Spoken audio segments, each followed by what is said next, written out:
What is anti-Semitism? Because I'm going to tell you guys, I'm getting real tired of what is so obvious. I'll tell you what it is. The definition of anti-Semitism is everyone in the world is allowed to critique Bibi Netanyahu, just not you Americans.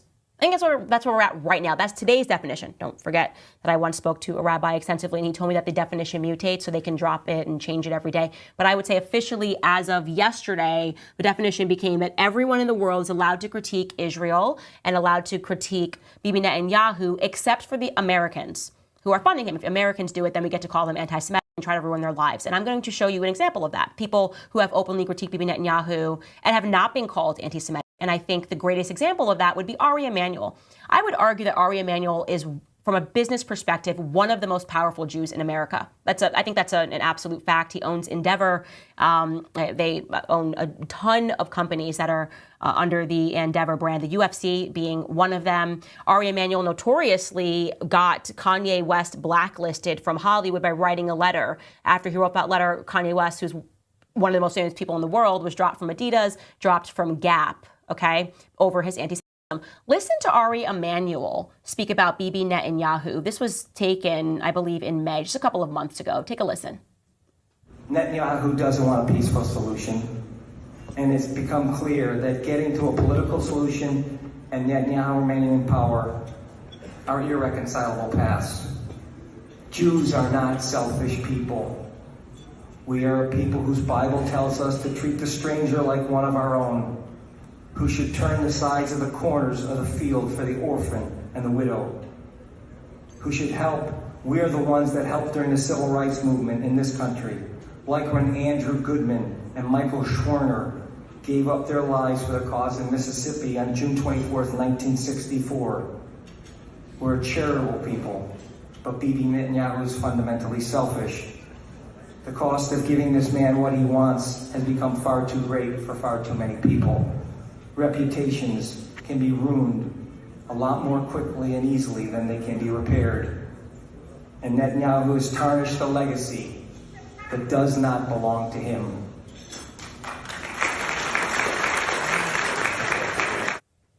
By the way, you should go pursue that speech in its entirety, because I'm pretty sure it's been what people like me have been saying for a very long time, that everything that he has done has been a disaster. And for everybody who thinks that it's the rise of anti-Semitism in America, maybe you should try to see it through the lens of it's the rise of people who are standing up to Bibi Netanyahu, are getting tired of his thuggery. And I want to be clear, I believe that it is thuggery that he is doing. I'm going to show you a clip of Bibi Netanyahu in a moment. But first, I want you to watch this video because, again, apparently if you say it and you're black and American, that makes you anti-Semite. Ari Emanuel said it. I will wait, by the way, journalists, I watch every minute of the show for you guys to do what you do to me to Ari Emanuel. I better see like articles going crazy tomorrow about him being a raging anti-Semitic Jew hater. I think that's the right language. But here's another video. This one is from back in 2002. A woman named Shulamit Aloni, I might be saying her name wrong. Was an Israeli politician. She founded the Rotz Party. She was also a leader of the Meretz Party. She served as the Minister of Education for a year. And in 2002, she was awarded the Israel Prize, which is the country's highest honor for culture. Here's what she said in a radio interview from 2002. Take a listen. Yours is a voice of criticism we don't often hear in the United States. Often when there is dissent expressed in the United States against policies of the Israeli government, people here are called anti-Semitic. What is your response to that as an Israeli Jew? Well, it's a trick. We always use it. When from Europe somebody is criticizing Israel, then we bring up the Holocaust.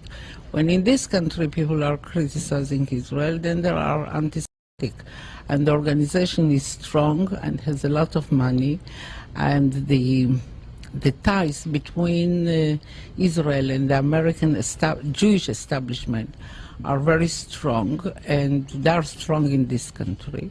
As you know, they have power, which it's okay. They are talented people, and they have power, money, and media, and other things.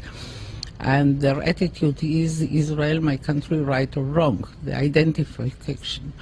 And they are not ready to hear criticism. And it's very easy to blame people who criticize certain acts of the Israeli government as anti-Semitic and to bring up the Holocaust and the suffering of the Jewish people, and that justify everything we do to the Palestinians. So to be clear, those are her remarks, not mine. So if you want to attack, the media wants to attack her, that's totally fine with me. I'm just trying to figure out what is the definition of anti-Semitism, because I'm pretty sure that everything she just said would be categorized as anti-Semitic because she's criticizing the government that she served. To be clear, she was a far left politician, or at least that's how she's described online, is that she was a far left politician. But as I said, she was the Minister of Education for a year. So that means that Jewish Americans are allowed to critique Bibi Netanyahu. We have this woman who served in the Israeli government who's allowed to critique Israel. In case you're missing it, since our media never tells you this and they pretend that it's just an American issue or it's happening in the UK, there are protests, nonstop protests in Israel against Bibi Netanyahu right now. Here's a headline here. I could have showed you a video, but I'm just showing you here a picture.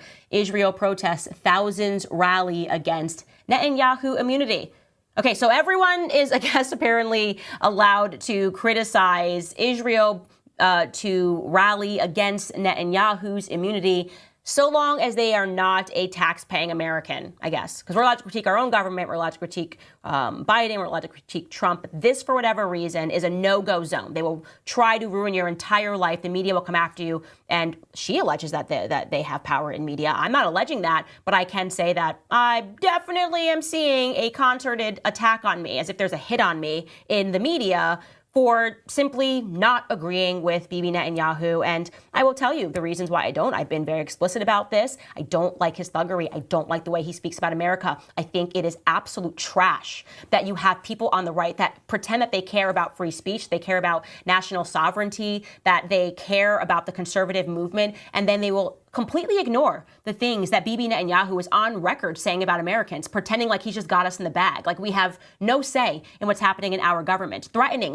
if they boycott us, well, they will themselves be boycotted. We're passing laws in America. I'm going to show you a clip of Bibi Netanyahu, and then I will tell you what it says in English, plus show you a tweet to follow it. But let's just play it first and foremost. It's here in Hebrew. מי שיחרים אותנו מוחרם בעצמו. בשנים האחרונות קידמנו בארצות הברית, ויש כבר ברוב המדינות שם, חוקים שמי שמחרים את ישראל נענש בעצמו. אז זה לא יעזור להם, אנחנו לא מתרגשים מזה, ואנחנו נלחמים בזה. So you can see that was shared on his Twitter feed, and their language was under it. But in case you're listening to Spotify, he says, and he sounds a bit like a thug in the way that he's moving, whoever boycotts us will themselves get boycotted. In the last few years, we have promoted in the USA, and there are now laws in most states here, that anyone who boycotts Israel will themselves be punished. So it won't help them. We don't care, and we are fighting it. And that was backed up by the official Israel account's tweets, Prime Minister Benjamin Netanyahu. And then they restate what he says: whoever boycotts us will be boycotted. The UN Human Rights Council is a biased body that is devoid of influence. Not for nothing, I have already ordered the severing of ties with it. It was also not for nothing that the American administration has taken this step together with us. In recent years, we have promoted laws in most states which determine that strong action is to be taken against whoever tries to boycott Israel. So why would Israel be allowed to promote laws in the United States of America? Help me out, conservatives. You guys are all so fearful. You're a bunch of scaredy cats. I can't stand it. And it makes me sick because the majority of people are men. And that's what we're dealing with right now. We're dealing with men that are terrified of being canceled. Like, that's the men. Like, a couple of generations ago, men were willing to go die for their country. Now you have men that don't even have the nerve to tweet, to say, this is not acceptable. I don't care what country it is. I don't care if it's Zelensky. I don't care if it's Netanyahu. I don't care if it's whoever's running the Taliban at this moment. No leader of a foreign country should speak like that about laws in America. That's what it means to have sovereignty. That is what it means. We want sovereignty, okay? It's not anti-Semitism. It's not Jew hate. It's I demand sovereignty. And for every leader, every commentator who can't say that, can't make that statement, step aside.